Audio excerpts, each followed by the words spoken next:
अभी कुछ दिन पहले आप लोगों ने सुना होगा कि दिल्ली से रिलेटेड जो सर्विस बिल है उसको लोकसभा में फुल मेजोरिटी के साथ पास कर दिया गया है और फाइनली अब इसको राज्यसभा में भी फुल मेजोरिटी के साथ पास कर दिया गया है। तो आज के इस सेशन में हम लोग जानेंगे कि जो ये दिल्ली का सर्विस बिल है वो है क्या, वो किससे रिलेटेड है, साथ ही साथ इससे रिलेटेड कॉन्स्टिट्यूशन में क्या किस तरह का आर्टिकल दिए हुए हैं और सुप्रीम कोर्ट का क्या वर्डिक्ट रहा है और क्या इसका आउटकम रहा इस बिल का, और ये अब बिल बन के अब एक्ट बन जाएगा, इसका क्या आउटकम रहेगा। तो नमस्कार दोस्तों, मैं हूं विवेक कुमार और एग्जाम प्रेप जोन में आपका बहुत बहुत स्वागत करता हूं। तो अभी जैसा कि देखा गया है कि 8 घंटे का एक्सटेंसिव डिबेट के बाद फाइनली राज्यसभा में इस बिल को पास कर दिया गया है। इस आर्टिकल के बारे में अगर हम लोग जाने तो इस आर्टिकल को इंट्रोड्यूस किया गया था 1991 में। इससे पहले इंट्रोड्यूस मींस क्या हो गया कि इससे पहले जब हमारा संविधान बना था उस टाइम पे ये आर्टिकल नहीं हुआ करता था। इसको 1991 में इसको इंट्रोड्यूस किया गया हमारे पार्लियामेंट में 69th अमेंडमेंट के बाद। और ये आर्टिकल जो article 239 double A double capital A ये कहता है कि ये ग्रांट करेगा स्पेशल स्टेटस फॉर दिल्ली।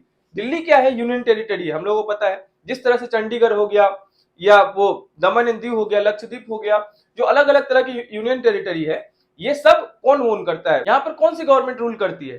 तो ऑब्वियसली आपको पता होगा कि सेंट्रल गवर्नमेंट, जितने भी यूनियन टेरिटरीज है हमारे इंडिया में, वहां पर डायरेक्ट कंट्रोल सेंट्रल गवर्नमेंट के हाथ में होता है, यानी प्रेसिडेंट के हाथ में होता है। और प्रेसिडेंट किसके एड एंड एडवाइस पे काम करते हैं? हमारे काउंसिल ऑफ मिनिस्टर यानी प्राइम मिनिस्टर जो काउंसिल ऑफ मिनिस्टर है उनके एड एंड एडवाइस पर। तो डायरेक्ट कंट्रोल होता है यूटी पे उनका।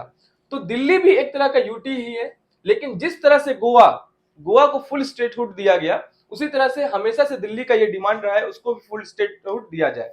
तो 1991 में इस तरह का डिमांड उठा और दिल्ली के लिए एक स्पेशल स्टेटस बनाया गया। और ये किसके रिकमेंडेशन पे बनाया गया?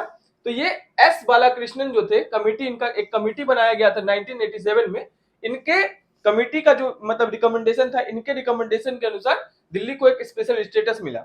अब इस आर्टिकल के अनुसार 239 डबल ए जो है, इस आर्टिकल के अनुसार जो नेशनल कैपिटल ऑफ दिल्ली, जो टेरिटरी ऑफ दिल्ली होगा, उसमें क्या होगा कि एक एडमिनिस्ट्रेटर होगा और साथ ही साथ इसमें पावर को डिवाइड किया गया और साथ ही साथ एक लेजिस्लेटिव असेंबली होगा यानी विधानसभा होगा। तो जैसे ही लेजिस्लेटिव असेंबली आएगा तो लेजिस्लेटिव असेंबली में सीएम भी होंगे, जब सीएम होंगे तो काउंसिल ऑफ मिनिस्टर्स भी होंगे। तो इसको इस तरह से पावर को डिवाइड किया गया और एडमिनिस्ट्रेटर जो होगा ये यूनियन गवर्नमेंट के द्वारा वहां पर अपॉइंट किया जाएगा, जो कि लेफ्टिनेंट गवर्नर हम लोग जिसको जानते हैं। और ये एक्ट पास करके ये इसको इंट्रोड्यूस किया गया और ये एक्ट बन गया, ये स्पेशल स्टेटस मिल गया। लेकिन जो असेंबली होगी, जो विधानसभा बनेगा, तो उसको भी कुछ पावर्स मिलेगा, उसको भी दिल्ली से रिलेटेड कानून बनाने का पावर मिलेगा। तो दिल्ली में जितने भी मतलब हेल्थ से रिलेटेड हो या आप देखेंगे स्कूल से रिलेटेड हो, इस सब में जो भी ये सब जो मतलब कि जो डिपार्टमेंट होगा ये सब स्टेट देखेगा, एक्सेप्ट कौन सा? लैंड, जो लैंड रिलेटेड प्रॉब्लम होगा और जो पुलिस होगी, पब्लिक ऑर्डर होगा, ये अभी भी सेंट्रल गवर्नमेंट के हाथ में होगा। तो अभी क्या चीज का इशू चल रहा है, अभी क्या दिक्कत आ गई? सब चीज तो ठीक ही चल रहा था भैया, तो अभी क्या दिक्कत आ गया? अभी देखिए बैकग्राउंड अगर हम लोग जाने तो जब बीजेपी, देखिए जब बीजेपी भी पहले सरकार में थी, जब वो ऑपोजिशन में थी, तो वो भी, ये बहुत अच्छी बात ये है यहाँ पर कि जब बीजेपी भी ऑपोजिशन में थी तो वो भी दिल्ली के लिए फुल स्टेटहुड का डिमांड करती थी। इवन 2003 में भी इसका, उस समय जब कांग्रेस का सरकार था तो उस टाइम पर भी इस तरह का डिमांड उठा था, इवन बीजेपी की तरफ से भी। और ये एक तरह से पावर टसल हमेशा से चलते ही आ रहा है। तो 2015 में, यानी समझिए उस टाइम पे जब अरविंद केजरीवाल का सरकार बना ही, तो उस समय से ही जो है ये बीच में पावर टसल चलने लगा सेंट्रल और इसके मतलब स्टेट के बीच में, जो दिल्ली गवर्नमेंट है उसके बीच में। और ये 2015 से ही ये प्रॉब्लम चल रहा था। सिविल सर्वेंट को ट्रांसफर करना, उनको अपॉइंट करना, वो कहां पर उनको अपॉइंट किया जाएगा, इसी को लेकर के मेन विवाद था और इसी को लेकर के ये सर्विस बिल भी इंट्रोड्यूस किया गया। अभी आज के डेट में जो इसके लेकर के ये विवाद पूरा फैला हुआ है, अगर आप पहले अगर इसकी हिस्ट्री में थोड़ा सा देखें तो 2019 में भी जब ये जब पावर टसल चलने लगा केजरीवाल और दिल्ली लेफ्टिनेंट गवर्नर के बीच में, तो इसको उस समय भी मतलब सुप्रीम कोर्ट में लाया गया। और जब लाया गया तो सुप्रीम कोर्ट में जो 2019 में जब इसका वर्डिक्ट आया तो वो एक स्प्लिट वर्डिक्ट दे दिया उन्होंने। कोई मतलब एक जज ने ऐसा कह दिया कि नहीं, ये जो होगा ये फुल अथॉरिटी एलजी के ही हाथ में होगा, और एक ने कह दिया कि सीएम के हाथ में होगा। अभी 2023 मई में फिर से इसको वहां पर जो 5 जज का कॉन्स्टिट्यूशनल बेंच बनाया गया और इसमें जो ऑर्डर दिया गया, इसमें जो वर्डिक्ट निकल के आया, इसमें ये हुआ कि दिल्ली गवर्नमेंट के हाथ में ही पावर होगा, जो एडमिनिस्ट्रेटिव पावर है, जो सर्विस का पावर है, वो दिल्ली गवर्नमेंट के ही हाथ में होगा, एक्सेप्ट क्या, जो वही जो उस कॉन्स्टिट्यूशन में लिखा हुआ है कि पब्लिक ऑर्डर, पुलिस और लैंड से रिलेटेड, इसको छोड़ करके जो एडमिनिस्ट्रेटिव पावर होगा वो दिल्ली गवर्नमेंट के ही हाथ में होगा। तो इसको काउंटर करने के लिए अब देखिए यहाँ क्या होता है, इसको काउंटर करने के लिए सेंट्रल गवर्नमेंट जो है, जो एक अमेंडमेंट पास करती है, यानी ऑर्डिनेंस लेकर के आती है।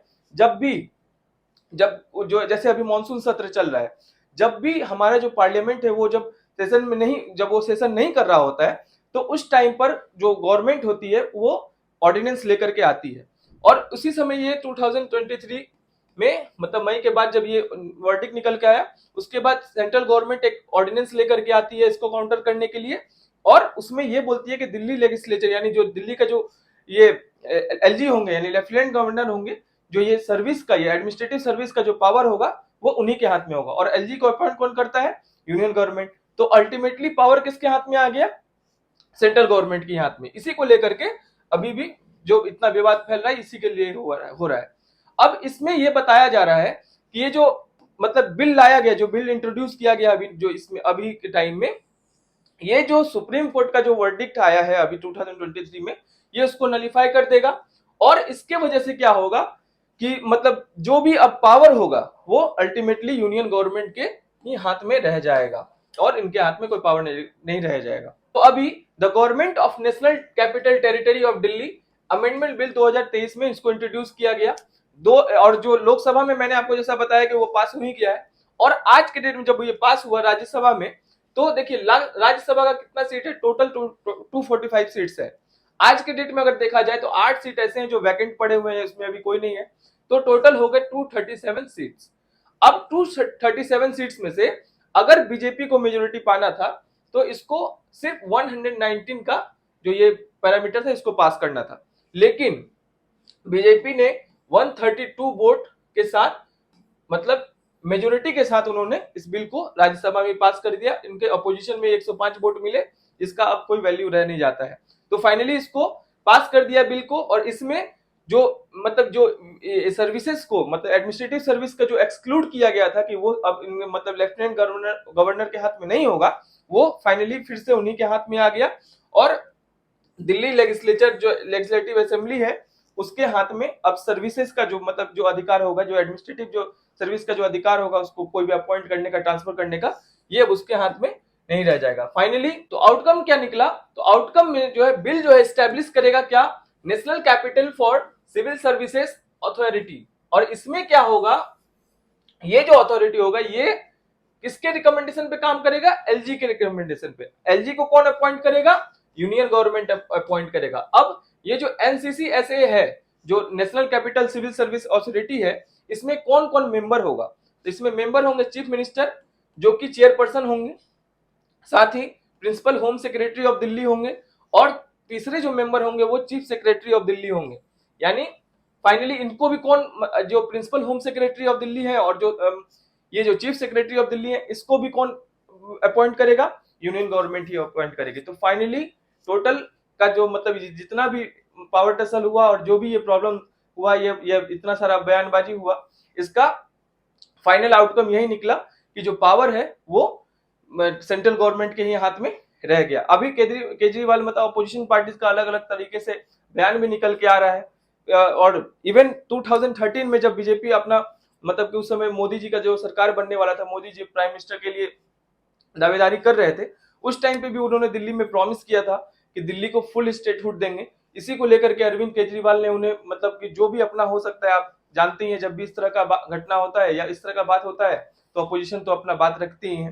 उन्होंने कहा है कि बीजेपी दिल्ली वालों को पीठ पीठ में छुरा घोंपने का काम किया है, और मैं दिल्ली का बेटा बन के काम करना चाहता हूँ, वो दिल्ली का नेता बनना चाहते हैं।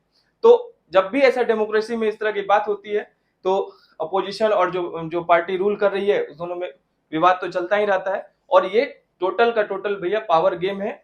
जब भी जो सरकार पावर में रहती है वो चाहती है कि मेरे हाथ में ही ज्यादा पावर रहे, और जो अपोजिशन है उसको वो कमजोर करना चाहती है। तो ये बहुत बड़ा कोई टेंशन वाली बात है नहीं। ये हमेशा चलते ही रहता है। तो फाइनली मैं आशा करता हूँ आपको ये वीडियो अच्छे से समझ में आया होगा। अगर अच्छे से समझ में आया हो तो प्लीज लाइक, सब्सक्राइब और शेयर कर दीजिएगा। तब तक के लिए जय हिंद।